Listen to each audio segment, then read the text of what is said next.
Bendiciones, hermanos. Le damos las gracias al Señor nuevamente por la oportunidad que nos concede de poder compartir con cada uno de ustedes.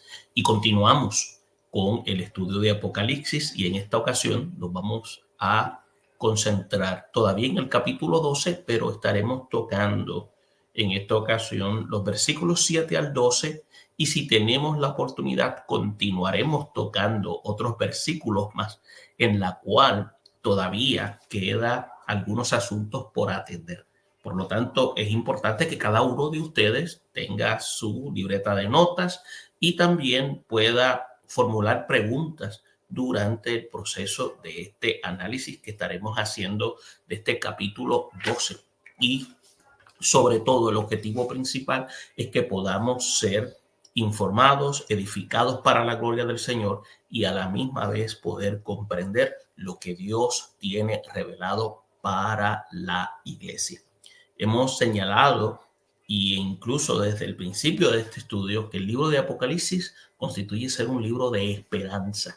Por lo tanto, no es un documento en la cual tiene como objetivo enfocarse simplemente en la manifestación de Dios hacia los pecadores, pero también tenemos que entender que durante ese proceso está también la misericordia, la justicia divina, en la cual ha de tomar acción en ese proceso, y vamos a estar viendo a través del libro de Apocalipsis cómo el pueblo de Israel juega un papel determinante y cómo también personas en ese periodo de tiempo alcanzarán salvación.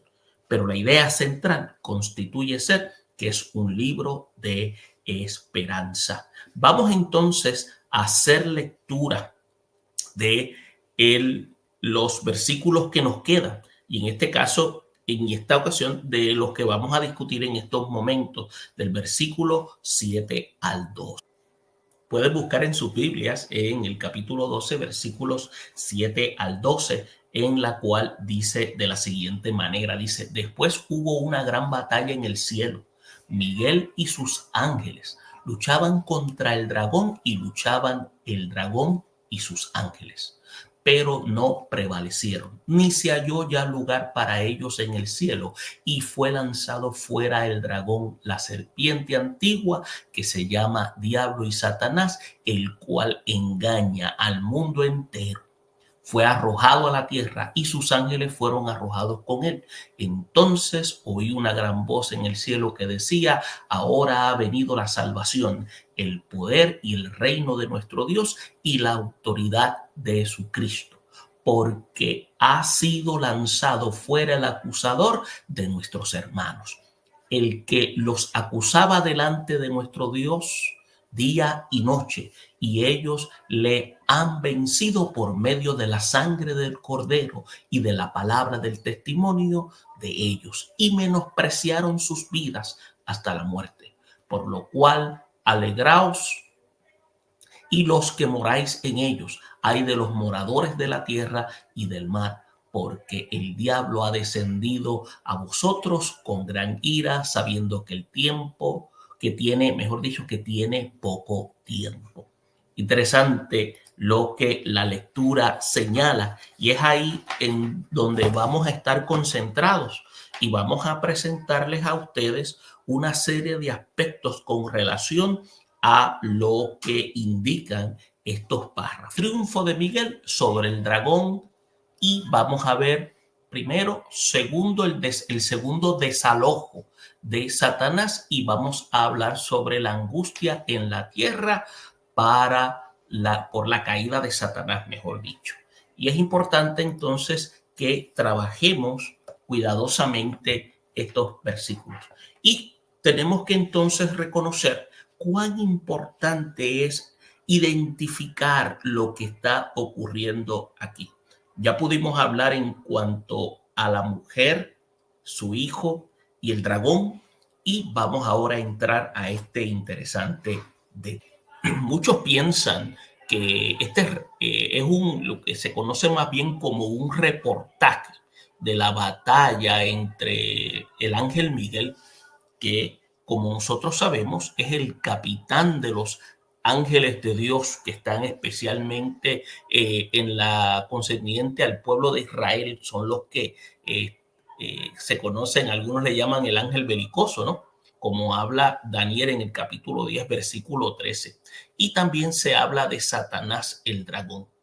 Y también que este Satanás, no podemos olvidar que él es encargado de los ángeles caídos y los demonios, cuya derrota y caída original sucede en el periodo de la prehistoria, pero no existen lo que se llaman razones para insertar estas dos revelaciones escatológicas que se realizaron en un remoto pasado. Por lo tanto, según nuestro análisis, y como dicen por ahí, nuestro humilde análisis de estas reveladoras profecías, esta batalla apocalíptica nos hace recordar lo que se llama la caída original de la serpiente antigua, pero lo que realmente se anuncia es el segundo derrocamiento del adversario de Dios y los suyos.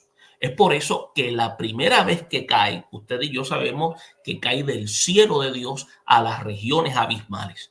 Y en esta segunda ocasión ha de caer de los aires a la tierra, como acabamos de leer. Entonces, tenemos que entender que cuando se habla de este segundo desalojo de Satanás, nos recuerda el primero. Y entre las informaciones reveladoras que tiene la Escritura, siempre hay conceptos de carácter misterioso y destacan lo que se llaman los relatos de sentido doble que pusieron en el Antiguo Testamento los profetas en cuanto al origen de Satanás. Y por eso que la descripción de los incidentes de sublevación en el cielo que fueron acaecidos en una época de la prehistoria y la consecuente acción disciplinaria que fue tomada por Dios, tenemos que entonces ver cómo Dios contra este principal de querubines es una versión, lo que se llama confiable, que se nos brinda sobre la existencia de este archienemigo de Dios. El primer desalojo, Satanás fue echado de su morada celestial. También tenemos que ver, número uno, que el relato que hace Isaías, que este profeta, entiéndase Isaías, que es un profeta mesiánico, usando como tipo la caída del rey de Babilonia, describe también el derrocamiento de uno de los querubines principales del cielo y de sus ángeles. Y usted puede buscar esa evidencia en el capítulo 14, versículo 12 al 15. Y tengo aquí por lo menos porción de estos versículos y quisiera compartirlos con ustedes de la manera en que Isaías lo presenta. Dice: como caíste del cielo, oh lucero, hijo de la mañana, cortado fuiste por tierra, tú que debilitabas a las naciones. Tú que decías en tu corazón, subiré al cielo, en lo alto junto a las estrellas de Dios, levantaré mi trono y el monte del testimonio, y en el monte del testimonio me sentaré a los lados del norte. Sobre las alturas de las nubes subiré y seré semejante al Altísimo. Mas tú derribado eres hasta el Seol, a los lados del abismo. Y podemos notar esta declaración del profeta ya desde el Antiguo Testamento. También podemos ver en el libro de Ezequiel, que es un profeta sacerdotal, en el exilio babilónico, recibe un mensaje también de un sentido doble, que es dirigido en primer lugar al rey de Tiro. Y por eso cuando usted va y hace lectura, encuentra que este mensaje que fue rey de Tiro y también es un mensaje que va dirigido al mismo Satanás. Por eso es que cuando usted hace lectura del capítulo 28 de Ezequiel, los versículos 13 a 16, va a encontrar esa declaración que dice: en Edén, en el huerto de Dios estuviste. Entonces dice: de toda piedra preciosa era tu vestidura. Los primores de tus tamboriles y flautas estuvieron preparados para ti en el día de la creación. Tu querubín grande protector, yo te puse en el santo monte de Dios. Allí estuviste. En medio de la piedra de fuego te paseabas. Perfecto eras en todos tus caminos desde el día que fuiste creado hasta que se halló en ti maldad. A causa de la multitud de tus contrataciones, fuiste lleno de iniquidad y pecaste, por lo que yo te eché del monte de Dios y te arrojé de entre las piedras del fuego, oh querubín protector. Y esa es la declaración que podemos encontrar en el libro del profeta Ezequiel. Y también hay otro tercer aspecto, es el informe que también el apóstol Pablo también brinda. Por eso es que podemos ver que a causa de este enaltecimiento y maldad, el querubín grande que fue echado del cielo, convertido entonces en lo que llamamos en adversario, en Satanás, en acusador, en diablo, junto con los ángeles que siguieron su mal ejemplo. Entonces, desde entonces anda lo que se llama rodeando la tierra. Por eso, cuando vemos la declaración del apóstol Pablo, cuando dice el príncipe de la potestad del aire, cuando le dice esta declaración en la carta de Éfeso, el capítulo 2, versículo 2. Entonces, la habitación del diablo y sus secuaces son lo que se llaman las regiones de las tinieblas en los aires, como también lo expresó el apóstol al decir que nuestras luchas son, escuche bien, contra potestades, contra los gobernantes o gobernadores, mejor dicho, de las tinieblas de este siglo, contra huestes espirituales de maldad y de las regiones celestiales, que están, o mejor dicho, que están en las regiones celestiales. Y eso usted puede buscar esa evidencia en ese capítulo 6 también de la carta a los Efesios, versículo 12. Entonces, desde el abismo de la oscuridad, el diablo, Satanás, el adversario, como la Biblia lo describe, podemos entonces ver que se dedica a rodear la tierra y andar por ella, con el fin de acosar, atacar a los humanos y especialmente a aquellos que temen y sirven a Dios. Entonces, el diablo, como una fiera, lo que se llama una fiera hambrienta, sale de su guarida infernal y anda lo que se llama como un león rugiente buscando a quien entonces devorar. Esto es un término que utilizaban los profesores griegos cuando daban las clases a sus estudiantes y sentaban a los estudiantes a manera de círculo y ellos le llamaban los peripatéticos, ¿no? Entonces, mientras ellos estaban enseñando, ellos caminaban alrededor de los estudiantes y ese era el término que se utilizaba como una especie de león rugiente. Entonces, este segundo desalojo de Satanás, aquí se dice que es echado del aire a la tierra. Por eso es que la batalla de Miguel y sus ángeles contra el dragón y sus ángeles, como dice el versículo 7, se realiza en regiones celestes.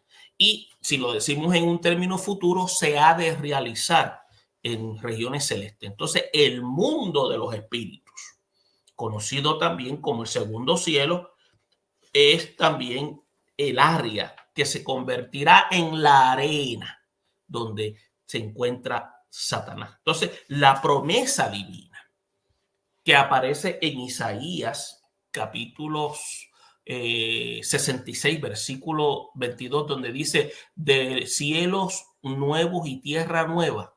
Esto está corroborado por el mismo apóstol Pedro al decir que esperamos cielo nuevo, esperamos tierra nueva, en los cuales mora la justicia, y que esta va a ser consumada en Apocalipsis, en el capítulo 21, versículo 1, que luego llegaremos ahí y estaremos hablando un poco sobre este asunto.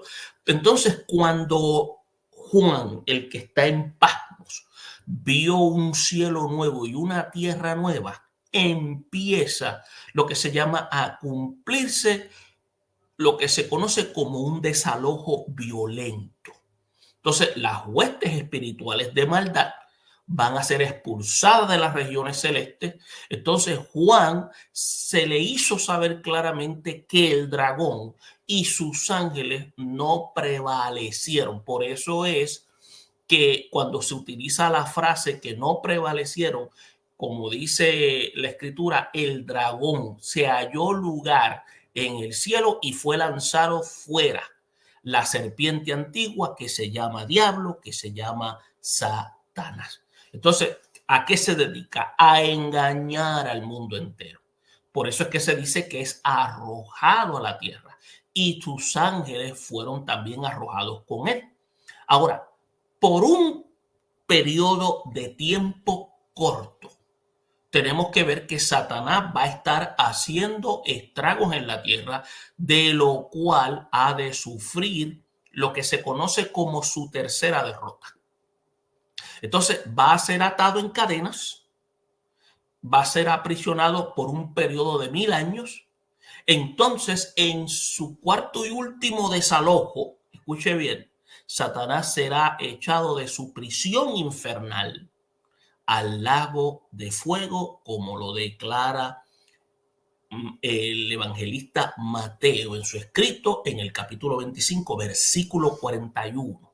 Y es ahí donde también en Apocalipsis 20:10 también se hace también declaración, pero de eso nos vamos a ocupar un poco más adelante, luego que vayamos tomando capítulo por capítulo, porque la manera más efectiva de poder entender un documento bíblico es trabajándolo capítulo por capítulo, no extrayendo versículos al azar, sino trabajándolos cuidadosamente. Ahora, tenemos que señalar que este triunfo se produce el mismo ángel Miguel contra Satanás va a traer lo que se llama regocijo en el cielo y va a traer también angustia en la tierra. Ahora, la victoria del ángel Miguel y sus ángeles sobre Satanás ha de producir unos resultados, tantos que van a ser favorables para unos y desfavorables para otros. Ahora, como casi todas las cosas que Dios realiza, lo que para unos es motivo de alegría, por estar en una posición apropiada para disfrutar de las bendiciones que las obras de Dios proveen, para otros va a ser causa de angustia. Entonces, tenemos que ver que porque están abiertas a oposición a la voluntad divina, tenemos que ver que además de esos dos extremos están también lo que ha de pasar, de estar en la voluntad de Dios, y vamos a ver al enemigo que los va a estar atacando como parte de las pruebas que le llegan al creyente, como le sucedió a Job en lo que la Biblia declara y expresa. Ahora, tenemos que ver que cuando se utiliza el término ese regocijo en el cielo por la caída de Satanás, tenemos que entonces analizarlo de una manera cuidadosa, porque hay lo que se llaman 4 elementos de victoria que están enumerados en este versículo 10 que se leyó anteriormente, porque dice que una gran voz en el cielo, y esta voz es una voz indudablemente que proviene de los redimidos, integrantes de la iglesia, que ya por 3 años y medio habrán estado con Cristo en el lugar preparado por Él para los suyos. Y se menciona aquí algo importante. Uno, la salvación, no del pecado, sino de la influencia maligna de Satanás, quien actúa con el fin de albergar a los lados de la vida. Ahora bien, como usted y yo hemos leído anteriormente, como habla Isaías 14:15, que están en las regiones celestes, pero que ya no estará más allí, sino que será arrojado de la tierra. Esa es la primera. La segunda, el poder. El poder es un atributo de parte de Dios, del Hijo y del Espíritu Santo, el cual hará que la victoria de Jesús sea una realidad manifiesta y sin reservas. El tercer aspecto, mejor dicho, viene siendo el reino de nuestro Dios, el cual, escuche bien, siempre ha sido desafiado por Satanás, que es el adversario, pero que tras la derrota de este se ha de establecer plenamente en todo el universo. Y el cuarto punto y el cuarto elemento es la autoridad de su Cristo, la cual le fue otorgada al Hijo de Dios desde la eternidad. Entonces, Mateo 28, versículo 18, hace mención sobre eso, pero que ahora Él la implementará, entiéndase Jesús, para imponerse sobre todos los enemigos. Y ahí es donde se cumple como lo declaraba el Salmo 2, versículo 9. Ahora, la razón de la alegría de los que moran en el cielo se expresa con la frase: ha sido lanzado fuera el acusador de nuestros hermanos. Y es importante porque el adversario se empeña en acusar a los hijos de Dios. Y tenemos que ver que desde el Antiguo Testamento, como cuando leemos la historia de Job y vemos a Zacarías 3:1, vemos también que dice que la voz que escuchó Juan, entendemos que Satanás no puede acusar más a los que han ido a la tierra. Entonces, lo que hacen estas declaraciones es una referencia al mismo diablo como acusador de nuestros hermanos, lo cual lo que quiere significar es que son redimidos como aquellos, pero que ya están en la gloria. Entonces, lo que se dice en Apocalipsis 12:11 indica que los hermanos de los declarantes a quienes el enemigo acusaba serán que redimidos y que habrán dado su vida por Cristo. Entonces, también la parte que mencionamos en la lectura que se refiere a la angustia en la tierra por la caída de Satanás. Recordemos que el desalojo de Satanás ha de dejar un ambiente de paz en las regiones celestes. Ahora bien, pero constituirá un elemento de desgracia para los que estén en la tierra. Entonces, esto fue lo que Juan escucha de la misma fuente que le había celebrado el lanzamiento del diablo.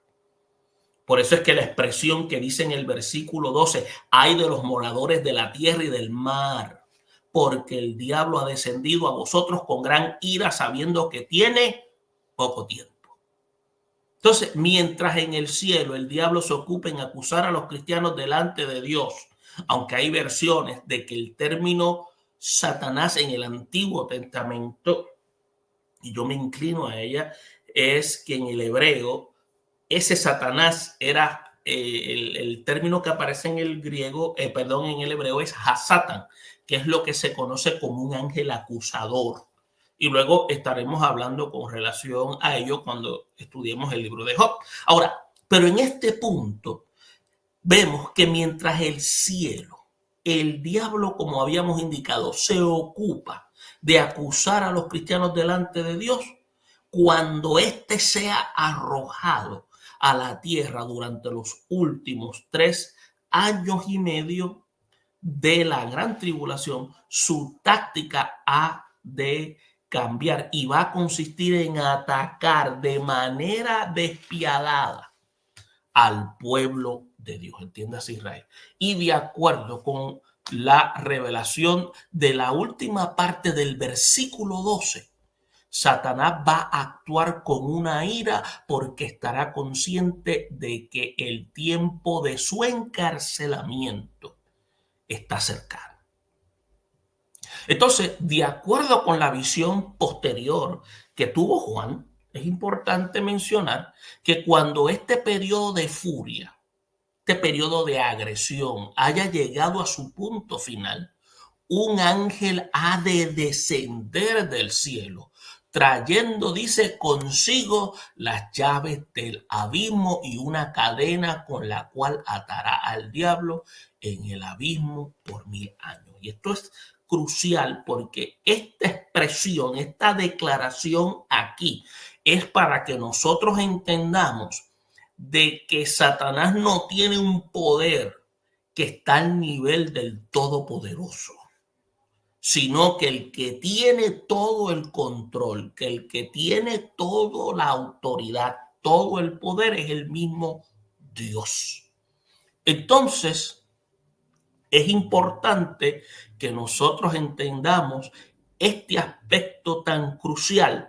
Por eso es que habíamos mencionado en una ocasión de que sí, el libro de Apocalipsis constituye ser uno de esperanza, porque lo que Satanás estará haciendo ya ha sido declarado categóricamente derrotado. Ahora, luego de haber hablado con relación al ángel Miguel y el segundo desalojo de Satanás, tenemos que entonces continuar hablando dentro del mismo capítulo 12, los versículos 13 y 14, porque hablan sobre la persecución y la protección de la mujer. Y antes de ello, vamos a hacer lectura para refrescar nuestras memorias y entonces trabajar el versículo de una manera más detallada. Y así es de la manera que entonces lo podemos trabajar. Y dice así el pasaje, dice, y cuando vio el dragón que había sido arrojado a la tierra, persiguió a la mujer que había dado a luz al hijo varón, y se le dieron a la mujer las 2 alas de la gran águila, para que volase delante de la serpiente al desierto, a su lugar donde es sustentada por un tiempo y tiempos y la mitad de un tiempo. Y una vez tomamos esto en consideración, vamos entonces a tomar una serie de aspectos importantes con relación a este versículo que acabamos de leer.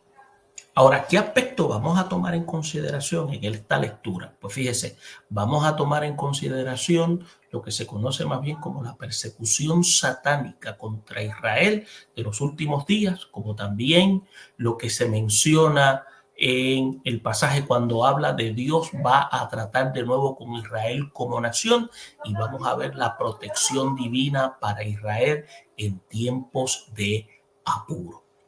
Y luego que analicemos eso, vamos a poder entonces tener una comprensión más clara de qué es lo que está sucediendo en este proceso.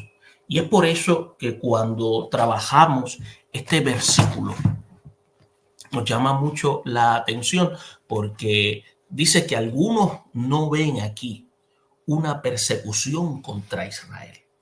Ahora, es importante que nosotros tengamos claro lo siguiente. Nosotros hicimos notar en un punto anterior que no todos creen en la mujer de Apocalipsis, capítulo 12, sea Israel. Ahora, algunos creen que la mujer perseguida fue María, y lo habíamos señalado anteriormente. Y como es de esperarse, los que proponen que la mujer representa a María tienen que hacer creer que esta persecución se dio cuando Herodes quiso dar muerte a Jesús. Entonces, por lo que entonces José y María tuvieron que huir a Egipto. Pero eso es una teoría que algunos consideran una teoría insolente, porque la historia bíblica nunca se refiere a María como una madre perseguida. Entonces, lo que le interesaba entonces a Herodes, como podemos observar a través de la lectura bíblica, era deshacerse del futuro rey de Israel, no de la madre. Entonces, tenemos que ver también otro aspecto, y es que otros piensan que la mujer perseguida será la iglesia que se queda.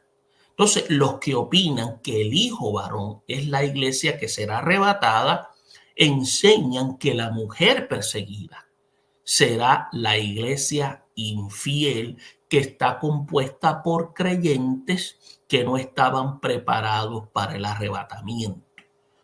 Pero la pregunta que surge es, ¿por qué habrían de darle alas de águila y proveerles refugio o lo que se llama un cuidado especial a los que no estaban preparados para la venida del Señor? Otros también piensan que la persecución satánica contra Israel de los últimos días es ese proceso. Por eso es que cuando usted analiza la lectura del versículo 13 que dice, y cuando vio el dragón que había sido arrojado a la tierra, persiguió a la mujer que había dado a luz al hijo varón. Entonces existen profecías acerca de una persecución terrible, una persecución sin paralelo contra el pueblo de Israel para los últimos días. Ahora, así como tanto el imperio egipcio, el imperio de Asiria, el imperio babilónico, el imperio helénico, entiéndase los griegos, como también el imperio romano, que castigaron y dominaron a Israel en ese tiempo, también se van a ver en el tiempo del fin. El imperio del anticristo es el que va a maltratar al pueblo israelita de la gran tribulación, como dice la escritura. Por eso es que el imperio del anticristo es el que va a estar ejerciendo esa función contra el pueblo de Israel. Entonces, tenemos que ver que Daniel profetizó acerca de la persecución de Israel. Él lo había señalado. Por eso es importante que nosotros tengamos que entonces dar un viaje a la lectura del libro de Daniel en el capítulo 2 y 7, porque Daniel recibe revelaciones acerca del imperio de los gentiles que ha dominado el pueblo de Israel. Un punto en adición a esto, tenemos que dar a conocer que una vez Israel entra en el periodo del exilio bajo el imperio babilónico, ahí es donde empieza la era de los gentiles. Y esa era de los gentiles va a concluir en este periodo que habla Apocalipsis. Entonces también tenemos que ver que, usando como trasfondo las atrocidades que manifestó en ese periodo Antíoco IV Epífanes, que profetizó, también se profetizó también los ataques que el anticristo lanzaría contra el pueblo de Dios, que aparecen en el capítulo 11. Tenemos que entonces darnos cuenta de que ya hay una introducción de lo que había de ocurrir, un antetipo de lo que había de manifestarse. Entonces, y si por esto fuese poco, en un breve pasaje se refirió a todo lo que hemos venido analizando en el capítulo 12. En cuanto a la batalla de Miguel, en la cual vence a Satanás, y cómo éste ataca a Israel al final durante la última parte de lo que se conoce como la 70ª semana. Por eso es que cuando usted lee Daniel el capítulo 12, que dice, en aquel tiempo se levantará Miguel, el gran príncipe que está de parte de los hijos de tu pueblo. Y será tiempo de angustia, el cual nunca fue desde que hubo gente hasta entonces, pero en aquel tiempo será liberado tu pueblo, todos los que se hallen escritos en el libro. Entonces, es importante que nosotros tomemos eso en consideración. También se menciona que Jesús anunció la última persecución contra Israel.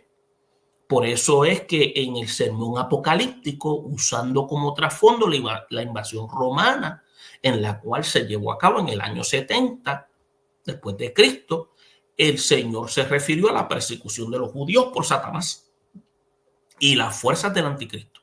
Por eso es que cuando usted y yo hacemos lectura de el capítulo 24 de Mateo, específicamente los versículos 15, 16 y 21, encontramos la declaración cuando dice, cuando veáis en el lugar santo la abominación desoladora de que habló el profeta Daniel. Por eso que dice, el que lee entienda. En otras palabras, vamos a decirlo el tipo, como dicen los del campo, vamos a atar los cabos. Entonces los que estén en Judea huyan a los montes, porque habrá entonces gran tribulación, cual no la hubo ni ha habido desde el principio del mundo.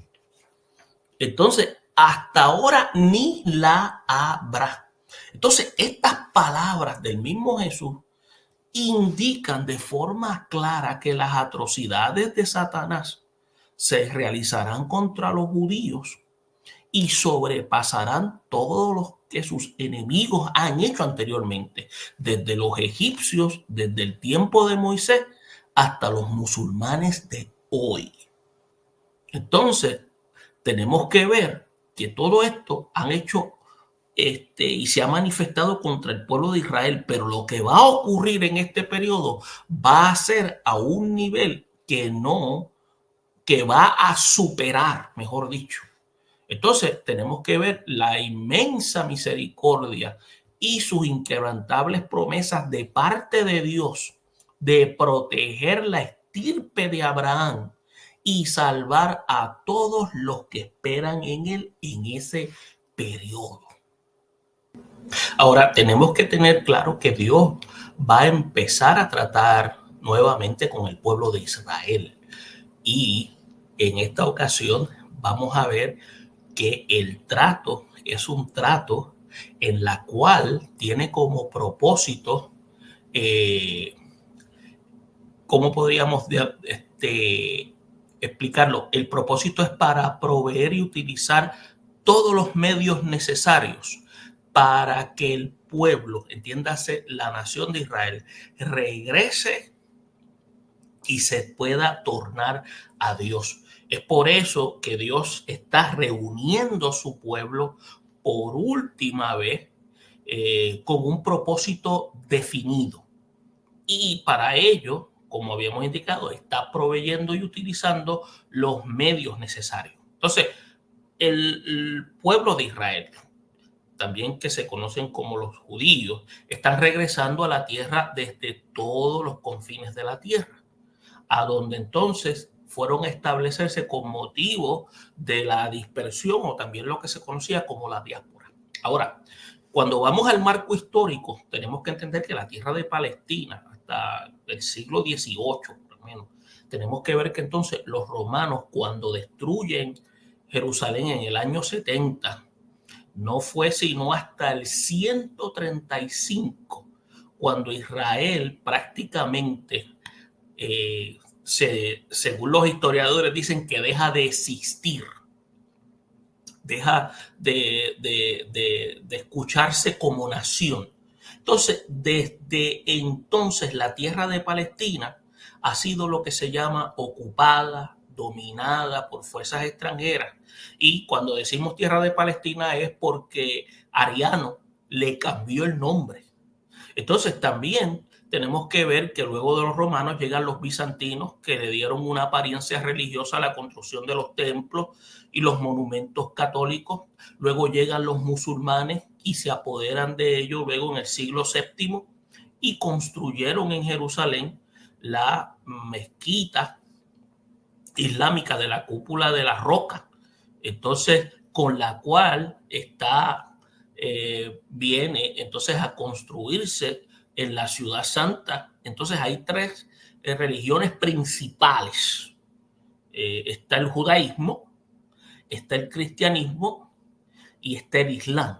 Entonces, entre el año 1100 y el 1300, Palestina fue dominada, si se puede decir así, de manera alternativa por invasores musulmanes árabes y las cruzadas, que se dicen que fueron como 8 cruzadas cristianas europeas que estuvieron en el periodo. Ahora, en el año 1517 cayó bajo el dominio de los turcos otomanos. Entonces, ahí es donde los turcos otomanos toman control y abrieron influencia hacia el occidente, y los otomanos gobernaron prácticamente hasta el siglo XIX. Y es un punto sumamente interesante porque estamos viendo cómo Dios está permitiendo todo este proceso.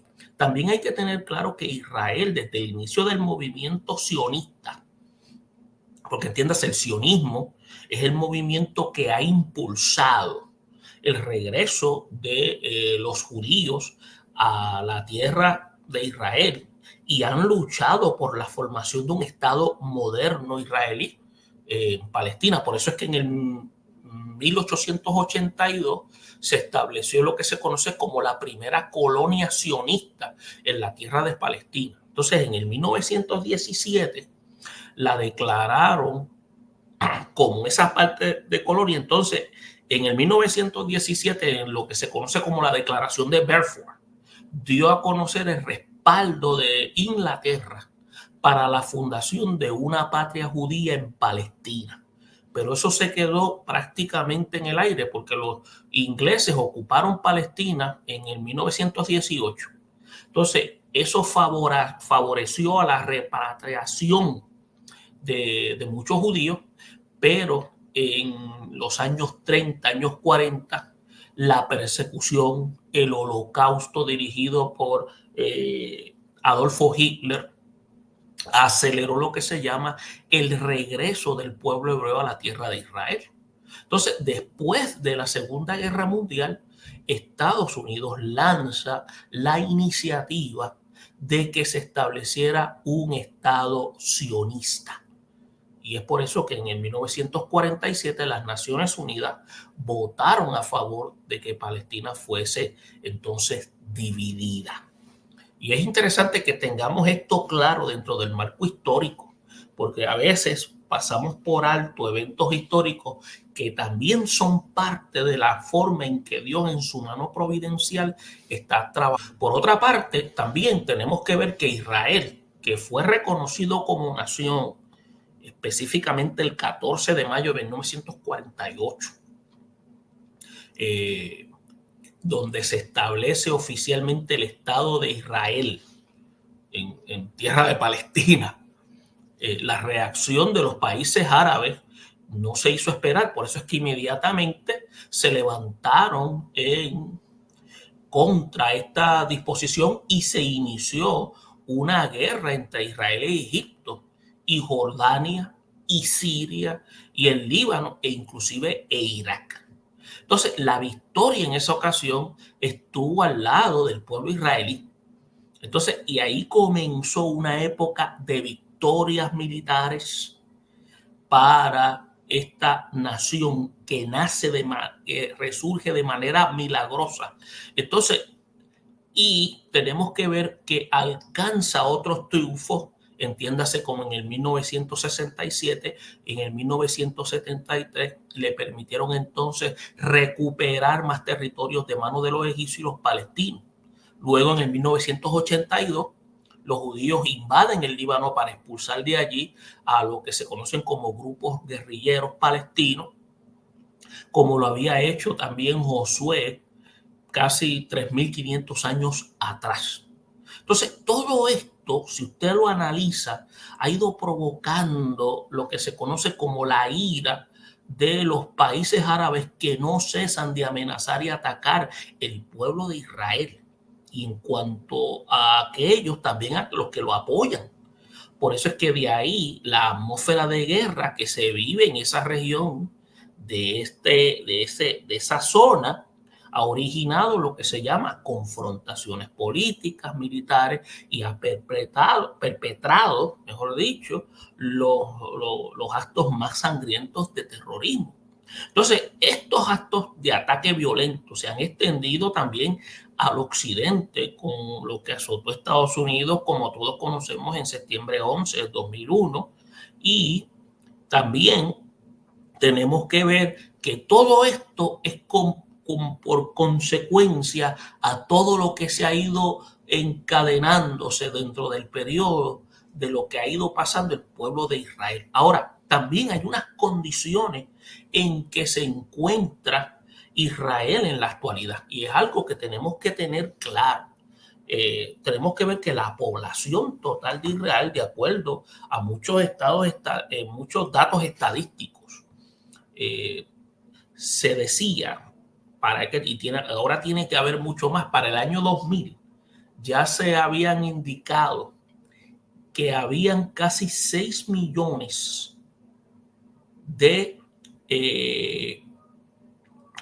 habitantes judíos ya en tierra de Israel. Y según los últimos datos, en el 2022 ya se habían registrado 9.5 millones de habitantes, entiéndase, judíos, que ya estaban ubicados en tierra de Israel. Entonces tenemos que ver que todos estos está causando lo que se llama un regreso.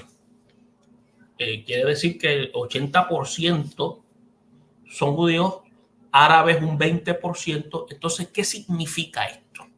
Porque estamos viendo que hay un dominio. Significa que hay una tierra a cerca de 5 millones de judíos y se proyecta, bueno, ya más de 5 o 6 millones de judíos, porque ya hay 9.5,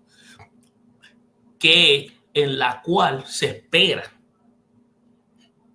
que siga esto en aumento. Si ya en el 2022 hay 9.5, si usted analiza más adelante, ya se espera que esa cantidad pueda ser duplicada. Ahora, todos estos hebreos están regresando de distintos lugares y con tradiciones e influencias y de tendencias extranjeras. Sin embargo, también tenemos que ver que la mayoría de ellos también está integrada por también los que se conocen los sefarditas, y siguen la práctica también religiosa que es instituida en la diáspora. Entonces se espera que la comunidad judía construya un templo. Entonces, este templo llegará a lo que se llama a un apogeo bajo el gobierno del anticristo. Entonces, según las profecías de los jinetes de los sellos de Apocalipsis 6, el gobierno del anticristo va a ser un gobierno que será al principio favorable a los judíos durante los primeros 3 años y medio de la tribulación. Pero cuando estos se nieguen a aceptarlo como el Mesías, entonces este inicuo se va a volcar contra ellos y va a perseguirlos a muerte. Entonces, como estamos viendo actualmente, y lo vamos a ver más detalladamente según lo que declaran las escrituras. Entonces, tenemos que ver cómo en el versículo 14, cuando dice que y se le dieron a la mujer las 2 alas de la gran águila para que volase delante de la serpiente al desierto, a su lugar donde sustentada por un tiempo y la mitad de un tiempo. Entonces, los detalles de esta profecía son de difícil interpretación, porque, por ejemplo, no se sabe con seguridad a qué se refiere la declaración de que se dieron a la mujer 2 alas de la gran águila. Tampoco se puede identificar de forma clara el lugar en el desierto en que Dios ha de proteger a este pueblo. Entonces, de lo que sí estamos nosotros seguros es que Dios es el que va a cuidar la nación de Israel en los últimos días, porque de en medio de ella sacará lo que nosotros ya hemos ido indicando, un pueblo para su reino milenial en la tierra. Por otra parte, tenemos que ver que dentro de esta protección divina para Israel, en este momento que se encuentra en apuro, vamos a ver un milagro de la transportación. Vamos a ver la provisión de un refugio secreto. Vamos a ver lo que se conoce también como la destrucción de los perseguidores. Entonces, ¿a qué nos estamos refiriendo? Bueno, cuando hablamos de la transportación milagrosa, algunos especialistas tienen la teoría de que pudiera tratarse de un puente aéreo integrado por grandes aviones, los cuales van a transportar millares y millares de judíos huyendo del anticristo a un lugar seguro. Entonces, la opinión de otro es que el simbolismo de las alas de águila, del ave, que es un ave veloz, que se refiere a la prontitud con la que Dios ha de trasladar a los judíos a un lugar que él ha preparado ya de antemano. También se puede suponer también que para esa operación Dios estaría utilizando a millares de ángeles u otros medios celestiales para movilizar a este grupo mayoritario de la población israelita. Ahora, no hay nada imposible para Dios. ¿Cómo lo va a hacer? Él lo va a hacer porque Él tiene todo bajo su control. Nosotros, al analizar el texto, llegamos a esas conclusiones, ¿no? Mencionamos también el elemento de la provisión de un refugio secreto. El desierto que aquí se menciona nos recuerda la península de Sinaí, a donde Dios llevó al pueblo para liberarlo del imperio egipcio. Algunos piensan que en Apocalipsis 12:14 se refiere a la ciudad de Petra, o lo que se conoce como Sela en la antigua Edom, que hoy es lo que se llama Jordania. Ahora, en esta ciudad está escondida entre las rocas, entre las peñas del oriente del mar, que están escondidas en esa área del mar muerto. Puede ser uno de esos lugares. Ya eso es de carácter especulativo, ¿no? Ahora, sin embargo, uno se puede preguntar cómo podría una ciudad tan pequeña albergar millones de judíos. Ahora, lo seguro es que ese lugar es provisto por el mismo Dios para que el pueblo de Israel crea en él. ¿Se da cuenta? La intención de Dios. Crea que Él es el que lo está protegiendo y lo está sustentando durante ese periodo de 3 años y medio de gran tribulación. Entonces, mencionamos también la destrucción de los perseguidores. La serpiente, cuando se habla aquí de que arrojó de su boca tras la mujer agua como un río para que fuese arrastrada por el río. Pero la tierra ayudó a la mujer, pues la tierra abrió su boca y tragó el río que el dragón había echado de su boca. Y eso está en el versículo 15, que todavía no hemos leído, pero eso lo vamos a trabajar en la próxima sección, porque estamos viendo qué es lo que Dios está llevando a cabo en el proceso y cómo estamos nosotros viendo la mano misericordiosa de Dios y Dios cumpliendo su pacto que había establecido con el pueblo de Israel, luego de que Israel estuviese puesto en un paréntesis, vemos ahora el Dios de la Biblia trabajando y dando provisión en un refugio secreto. En esta ocasión vamos a detenernos aquí, porque entonces vamos a estar hablando de la parte de la destrucción de los perseguidores, en la cual se encuentran los versículos 15 y 16, que estaremos entonces dando más detalle en cuanto a ello. Y luego vamos a estar hablando de la protección divina para la descendencia de Israel, en la cual esta incluye que esa protección divina es para los que son fieles, convertidos a Cristo, los que van a dar su vida por el testimonio de Cristo. Entonces, la pregunta que surge es: ¿qué hará entonces el frustrado, furibundo dragón?